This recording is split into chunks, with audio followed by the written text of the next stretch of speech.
Hello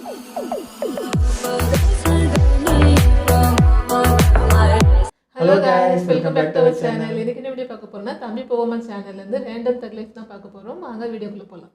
hello guys, எல்லாரும் எப்படி இருக்கீங்க? இப்போ நம்ம ரேண்டம் தக்லீஃப் பார்க்க போகிறோம். ரொம்ப நாள் கழிச்சு ரேண்டம் தக்லீஃப் பார்க்குறோம். வீடியோக்குள்ள போகிறதுக்கு முன்னாடி இது ஏதோ பொலிட்டிக்கல் வீடியோவோ இல்லை ரீடர்ஸ் தக்லீஃபாவோ இருந்தால் யூடியூபே ரெக்கமெண்ட் பண்ணிடுவோம் நம்ம சப்ஸ்கிரைபர்ஸ்க்கு. ஆனால் இந்த வீடியோ நம்ம சப்ஸ்கிரைபர் கிட்ட பெருசாக போய் சேராது. ஸோ வீடியோக்குள்ள போகிறதுக்கு முன்னாடி ஒரு லைக்கை போட்டு வீடியோ பாருங்க. ஓகே, இப்போ நம்ம வீடியோக்குள்ள போகலாமா? நான் உங்கள் ஜெடி, நீங்கள் பார்த்துட்டு இருக்கிறது தம்பி இருக்கியா? யாரி போயிடுச்சா? போவாமா? தக்லீஃப் மங்களகரமா பாகிஸ்தான்ல இருந்து ஆரம்பிச்சிடலாம். துரிந்தர் படம் ரிலீஸ் ஆனது தான் ஆச்சு. அவங்களை பிடிக்கிறோன்னு சொல்லி பாகிஸ்தான் துரத்தி வேட்டையாடிட்டு இருக்காங்க.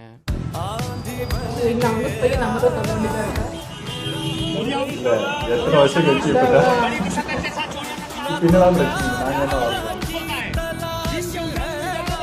உள்ள வர தெரிஞ்சு இத்தனை வருஷமா பதுங்கி இருந்த உளவாளி இப்ப அங்க இருப்பானா? இதெல்லாம் அந்த உளவாளி பார்த்தா என்ன நினைப்பான்? நான் வீட்டுக்கே போயிட்டுடா நினைக்க மாட்டேன்.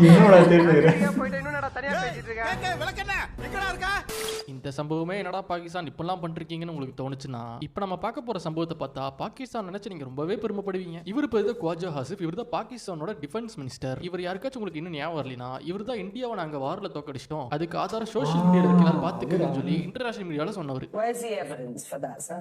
It's all over the social media, on Indian social media, not on our social media.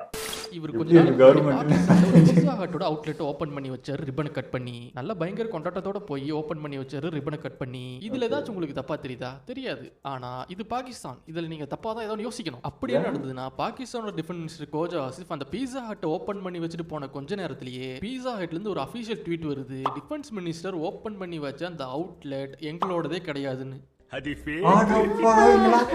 அதாவது பாகிஸ்தான் டிஃபென்ஸ் மினிஸ்டர் ஓபன் பண்ணி வச்ச அவுட்லெட் ஒரு ஃபேக்கான பொய்யான அவுட்லெட், அதுக்கும் எங்களுக்கும் சம்பந்தமே இல்லை, எவனோ ஏமாத்திட்டான்னு ஒரு ரிப்போர்ட் வருது பீஸா ஹட்ல இருந்து. எப்படி பாகிஸ்தான் டிஃபென்ஸ் மினிஸ்டருக்கே ஒரு நல்வா கொடுத்திருக்கான்ல, பயங்கரமான நாடு Pakistan. Pakistan's defense minister Khwaja Asif recently inaugurated what was announced as a new Pizza Hut. Pakistan says it had absolutely nothing to do with it. It wasn't a franchise, it was a fake.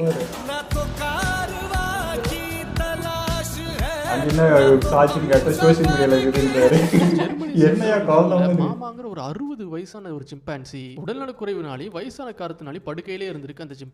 அந்த சிம்பான்சிக்கு தெரிஞ்சிருக்கு நம்ம சாக போறோம்னு. அதனால அவங்க என்ன கொடுத்தாலும் அது சாப்பிடாம படுக்கையிலே இருந்திருக்கு அந்த சிம்பான்சி. அந்த ஜூல இருக்கவங்களும் சாலிட் ஃபுட்டாவும் லிக்விட் ஃபுட்டாவும் கொடுத்து பார்த்திருக்காங்க. அந்த சிம்பான்சி சாப்பிடவே மறுத்துருச்சு. அதனால எழுந்திருச்சு கூட உட்கார முடியல, அந்த அளவுக்கு அது வீக்கா இருந்திருக்குது. இங்கதான் மிருகங்களுக்கு அஞ்சறிவு தான் நம்ம சொல்றதையும் தாண்டி ஒரு ஆச்சரியம் நடந்தது. அந்த சிம்பான்சியை குழந்தையிலிருந்து பார்த்துக்கிட்ட ஒரு ஜூ கீப்பர் அது கடைசி ஒரு தடவை பார்த்தலாம்னு சொல்லி அங்க வந்திருக்காரு. கொஞ்ச நேரத்துக்கு யாரும் அந்த சிம்பான்சிக்கு அடையாளம் தெரியல. அடையாளம் தெரிஞ்சதுக்கு அப்புறம் அந்த ஜூ கீப்பர் கொடுத்ததும் நல்லா வாங்கி சாப்பிட்டு படுக்கையிலே இருந்த சிம்பான்சி என்ன பண்ணுச்சு நீங்களே பாருங்க.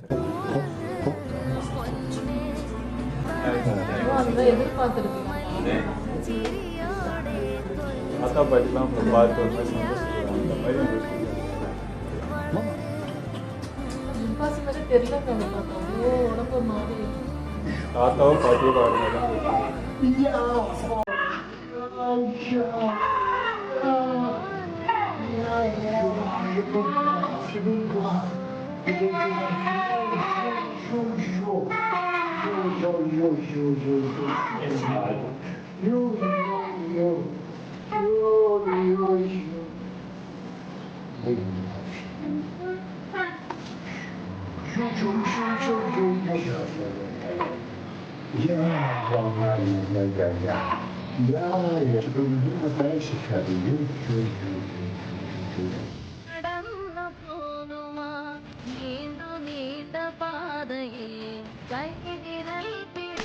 இப்ப நம்ம ஒரு மனுஷன் உலகத்திலேயே 5 நிமிஷத்துக்குள்ள உலகத்திலே பெரிய துரதிருஷ்டசாலியாவும் அதே 5 நிமிஷத்துல உலகத்திலேயே பெரிய அதிர்ஷ்டசாலியா மாறின சம்பவத்தை பத்தி பார்க்க போறோம். அப்படி என்ன சம்பவம்னா 2019 இட்டாலியில் இருக்க மான்சா ரேஸ் ட்ராக்ல ஒரு போர்ஸ் டிரைவர் டர்னிங் திரும்புறத தப்பா கெஸ் பண்ணி பகானி ஹுயாரா பிசி கார்ல கொண்டு போய் மோதிடுவாரு. 2 காருமே டேமேஜ் ஆயிரும். அந்த பகானி காரோட அந்த டைமோட விலையே கிட்டத்தட்ட 30 கோடி ரூபாய் கிட்ட. பகானி கார் தான் மோதிட்டோன்னு தெரிஞ்சதுக்கு அப்புறம் மனுஷன் இறங்கி அழுக ஆரம்பிச்சிருவாரு. இது வரைக்கும் அவரோட துரதிருஷ்டமான நேரம். இதுக்கப்புறம் அவரோட நல்ல நேரம். இதுக்கப்புறம் என்னடா நல்ல நேரம் வந்திருக்குன்னு உங்களுக்கு தோணுச்சுன்னா இவர் கொண்டு போய் ஒரு பகானி கார்ல அடிச்சார்ல, அந்த காரோட ஓனர் இறங்கி வந்ததுக்கு அப்புறம் தான் தெரிஞ்சது காருக்குள்ள இருந்தது கிறிஸ்டோபர் பகானின்னு. பகானி கார் கம்பெனி ஓனரோட பையன் கிறிஸ்டோபர் பகானி தான் உள்ள இருந்திருக்காரு. மனுஷன் அப்படியே பொறுமையா வெளியே எந்திச்சு நம்ம ஆளுகிட்ட நடந்து வந்து கோவப்படாம கவலைப்படாதப்பா என் காரி உன் காரி நானே ரெடி பண்ணி தந்துறேன்னு சொல்லியிருக்காரு. அப்படி இதை கேட்டதுக்கு அப்புறம் இவன் தான்ப்பா உலகத்தில் ஆமா அதிர்ஷ்டம்.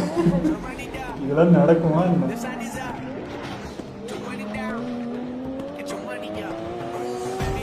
இல்லை அவரும் வருத்தப்பட்டு அழுது கரெக்டா அவரு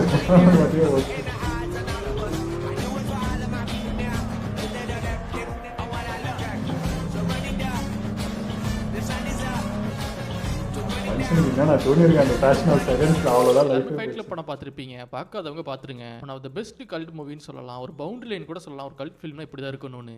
First rule of Fight Club is you do not talk about Fight Club. Second rule of Fight Club is you do not talk about Fight Club. ஆனா இந்த படம் பாக்ஸ் ஆஃபீஸ்ல அவங்க எதிர்பார்த்த கலெக்ஷன் வரல. ஆஸ்கருக்கு ஒரே ஒரு நாமினி ஆயிருந்தாலும் அதுவும் கிடைக்கல. நிறைய முக்கியமான அவார்ட்ஸ் இந்த படத்துக்கு கிடைக்கல. அந்த டைம்ல 1999ல நிறைய நெகட்டிவ் சொல்லலாம். இந்த மாதிரி நெகட்டிவாவே தான் இந்த படத்துக்கு நடந்தது. இவ்வளவு நல்ல படம் இத்தனை ஆப்பு வாங்கினதுக்கு ஒரே ஒரு காரணம் அந்த டைம்ல இருந்த ரிவ்யூவர்ஸ் இந்த படத்தை மொக்க படம், டேஞ்சரான படம், சொசைட்டிக்கு தேவையில்லாத படம் சொல்லி அம்புட்டு நெகட்டிவையும் ஒரே படத்துல கொட்டி இந்த படத்தை ஒண்ணுமே இல்லாத அளவுக்கு பண்ணிட்டாங்க. இப்பெல்லாம் பண்ணி நெருப்புல இலையலி போட்டு நெருப்பு அணைக்க முடியுமா என்ன? இவங்கனால இந்த படம் பாக்ஸ் ஆஃபீஸ் ரீதியாகவும் அவார்டு ரீதியாகவும் பாதிக்கப்பட்டது. அது என்னமோ உண்மைதான். ஆனா இந்த படம் மக்களுக்கு ரீச் ஆகி சிடிஸ் மூலமா பயங்கரமா வித்து பயங்கர ப்ராஃபிட் பண்ணுச்சு. வருஷங்கள் போக போக இந்த படம் நிறைய அவார்டு வாங்க ஆரம்பிச்சது. 10 வருஷம் கழிச்சு ஸ்பைக் டிவி அவார்ட்ஸ் ஒரு அவார்ட் ஃபங்க்ஷன்ல இந்த படத்துக்கு அவார்டு கொடுத்திருப்பாங்க. அந்த அவார்டு வாங்க வந்த பிராட் பிட்டும் எட்வர்டும் ஃபைட் கிளப்போட டைரக்டரும் 10 வருஷத்துக்கு முன்னாடி ஃபைட் கிளப் படத்தை என்னெல்லாம் சொல்லி திட்டினாங்களோ, யாரெல்லாம் திட்டினாங்களோ அவங்க பேரையும் சொல்லி அவங்க என்னெல்லாம் சொன்னாங்கிறதையும் சொல்லி அந்த அவார்டு ஸ்டேஜ்லயே அவங்களுக்கு ரிவெஞ்ச் எடுத்திருப்பாங்க. 10 வருஷம் கழிச்சு 3 பேருமே. இதுல நிறைய பேர் அந்த படத்தை ரிவ்யூ பண்ணவங்க கீழே உட்காந்துருப்பாங்க. அந்த சம்பவமே தரமான சம்பவமா இருக்கும். We kind of knew that an award like this was in our future, especially after we read the reviews of our movies like these ones. A load of rancid, depressing swill from start to finish. Rex Reed, The New York Observer. A witless mishmash of whiny, infantile philosophizing and bone-crushing violence. Kenneth Turan, LA Times. He's a cop. Washington's poster child for what's wrong with Hollywood. Anita Bush, Hollywood Reporter. The most cheerfully fascist film since Death Wish, its macho porn is the sex movie Hollywood has been moving toward for years. That was Roger Ebert of the Chicago Sun-Times. This movie is not only anti-capitalist, but anti-society, and indeed, anti-God. Alexander Walker, Evening Standard. Career? Career எவன்டா முடிக்க முடியும்? Anti-God.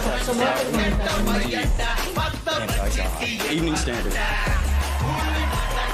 குதிரை race பார்த்திருக்கேன், நாய் race பார்த்திருக்கேன், புறா race பார்த்திருக்கேன். ஆனா இந்த ரேஸை பார்த்தது இப்படி ஒரு ரேஸ்ன்னு சொல்லி பார்த்தது ஷாக் ஆயிட்டேன். நீங்களும் அந்த வீடியோ பாருங்க. அது என்ன ரேஸ்ன்னு புரிஞ்சா கமெண்ட் பண்ணிடாதீங்க, புரிஞ்சதுன்னு கமெண்ட் பண்ணுங்க. புரிஞ்சவன் பிஸ்தா. ஒன்று மட்டும் உறுதி, நம்ம எல்லாருமே அந்த race ஜெயிச்சிருக்கோம்.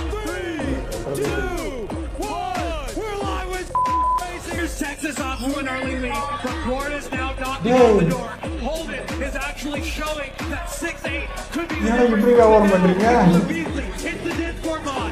It's the guy that stays inside. The guy, no, it's Gordon. It's Gordon through the ionic chamber. This is actually going to be very close. Oh my God. The nucleic acids are coming into play. Motility boosters are going to be the difference. Look at the fertilization funnel. Look at the timing. These are the fluid dynamics they practice.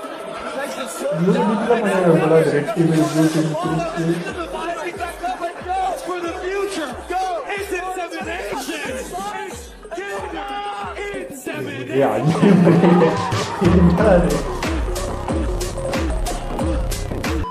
இப்படி ஒரு சம்பவம் நடந்தது உண்மையானா நடந்தது உண்மை, ஆனால் நம்ம பார்த்தது உண்மை இல்லை. ஹெல்த்தி பர்சனை சூஸ் பண்ணுறோன்னு சொல்லி லேபில் இப்படி ஒரு சம்பவத்தை நடத்திருக்காங்க. ஆனால் இது கொஞ்சம் சுவாரஸ்யமாக்க கம்ப்யூட்டர் சிமுலேஷனில் இப்படி ரேஸ் நடத்துற மாதிரி காமிச்சிருக்காங்க. நம்ம பார்த்தது உண்மை இல்லை, ஆனால் இப்படி ஒரு சம்பவம் நடந்தது உண்மை. ஓகே மக்கள், அடுத்த வீடியோ மக்கள் மன்றத்திலிருந்து நியூஸ் சேனல்ஸில் நடக்கிற எலெக்ஷன் டிபேட்லேருந்து தக்லீஃப் பார்க்க போகிறோம். இந்த வீடியோக்கு லைக் போட்டுருங்க, அப்போ தான் நம்ம எல்லாம் சப்ஸ்கிரைபர்ஸும் போய் சேரும். அப்படி சேனல் சப்ஸ்கிரைப் பண்ணுங்க. அடுத்த வீடியோவில் பார்க்கலாம். வரட்டா மக்களே. எல்லா தக்லைஃபுமே சூப்பராக இருந்தது. அதில் அந்த மூவி அந்த தக்லைஃப் தாங்க, அது இப்போ பார்க்குறதுக்கு பயங்கரமாக இருக்குது. அந்த பதிலடிலாம் செம்ம. பட் இத்தனை வருஷம் அது எவ்வளோ வலி இருந்திருக்கும். அது அந்த டைமில் அந்த மூவி பண்ணும்போது எவ்வளோ எக்ஸ்பெக்டடாக இருந்திருப்பாங்க. மூவி இப்படி போகும் அப்படி போகணும் எவ்வளோ எதிர்பார்த்துருப்பாங்க. எவ்வளோ ஹார்ட் ஒர்க் பண்ணி எவ்வளோ உழைப்பு அதில் போட்டிருப்பாங்க. அது அப்படின்றதுக்குள்ள நிறைய பேர் காலி பண்ணி எவ்வளோ கஷ்டமாக இருந்திருக்கும் அந்த டைமில். அது பார்க்கவே ஒரு மாதிரி இருந்துச்சு. நிறைய பேர் அதுதான் பண்ணிட்டு இருக்காங்க. ஒரு மூவி நம்ம போய் பார்த்து ஃபீல் பண்ணுறதை விட ரிவ்யூ பார்த்து நம்பிட்டே உக்காந்துடுறோம். இந்த மாதிரி நிறைய இருக்குது. நாங்களே ரிவ்யூ பார்ப்போம், பட் கதை சொன்னால் அப்படி அது மட்டும் பார்க்க மாட்டோம். என்ன சொல்கிறாங்க அப்படிங்கிற அந்த கமெண்ட்ஸ் பார்ப்போம். மோஸ்ட்லி ரிவ்யூ வீடியோ போவோம், பாஸ் பண்ணிவிட்டு கமெண்ட்டில் என்ன சொல்கிறாங்கன்னு பார்ப்போம். ரொம்ப நெகட்டிவாக இருந்துச்சுன்னா நாங்கள் அதை கண்டிப்பாக போய் பார்ப்போம் சம்டைம்ஸ். ஏன்னா அது அவங்க ஒப்பீனியன், அது எப்படி இப்படி இருக்கும்ன்ட்டு கொஞ்சம் நமக்கு தோணும் இல்லையா. ஸோ அதை வச்சு நாங்கள் போய் பார்ப்போம். உண்மை அந்த படம் பிடிச்சிருக்கும்.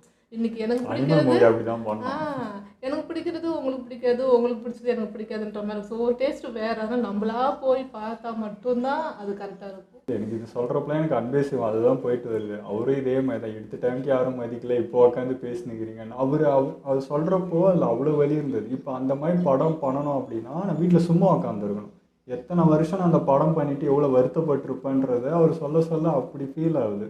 திரும்ப நான் அந்த மாதிரி படம் பண்ணுங்கன்னா எப்படி எனக்கு பண்ணதாமே பண்ணிட்டு நான் திரும்ப வீட்டில் போய் உக்காடுறதா அப்படி அதே ஃபீல் தான் எனக்கும் கொடுத்துச்சு. இதுவுமே அவங்க எவ்வளோ கஷ்டப்பட்டு அது எடுத்து ஓகே எல்லாமே கரெக்டாக தான் இருக்குது, ஆனால் இவனுங்க பண்ண வேலைக்கு அந்த படம் சரியாயிடுச்சுன்றது இதாவது போய் சேரலை, அதனால் சக்ஸஸ் ஆகலான்னு இது எடுத்துக்கலாம். பட் இது நல்லா இருந்தோம், இவங்க பண்ண வேலைனால அது ரிவ்யூ சொல்லி அதை பார்க்கணும் பண்ணிட்டாங்க. பட் மக்களிடையே அதை பார்த்து நல்லா தாண்டா இருக்குது, இது என்னடா இப்படி பண்ணிட்டீங்க அப்படின்னு சொல்லிட்டு இப்போதைக்கு ரிவார்டு கொடுக்குறப்போ அவங்களுக்கு எவ்வளோ வலி இருந்திருக்கும், உள்ள எவ்வளோ வேதனை இருந்திருக்கும். அந்த வெறிய மொத்தத்தையும் வெளியே தள்ளிட்டாங்க. அந்த டிப்ரெஷன் தான் இது எல்லாமே. ஸோ இப்போ அவங்க டிப்ரெஷன் ஆகிறதுக்கான வழி அந்த மாதிரி தான் எனக்கு ஃபீல் ஆயிடுச்சு. இந்த வலி தெரியுதா எப்படி இருக்குன்ட்டு. இங்கே இப்படி நின்று நாங்கள் சொல்கிறப்போ எப்படி இருக்குது, இந்த மாதிரி தானே நாங்கள் 10 வருஷம் ஃபீல் பண்ணோம் அப்படின்றது தானே இருக்கும்.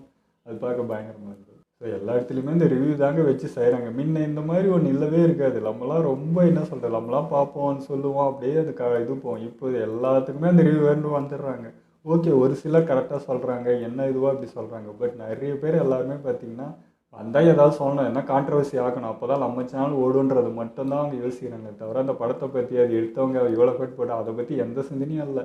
என்ன எனக்கு போனால் போதும் அப்படி சொன்னால் தான் பார்ப்பாங்க அப்படின்ற அதை மட்டும்தான் பார்க்குறீங்க. அதுக்கு முன்னாடி எத்தனை பேர் உழைப்பில் அந்த படம் இருக்கும், அதனால் எவ்வளோ நாசமாகும் அதை பற்றி எந்த கவலையுமே இல்லாத மாதிரி ஒரு இது இருந்துச்சு.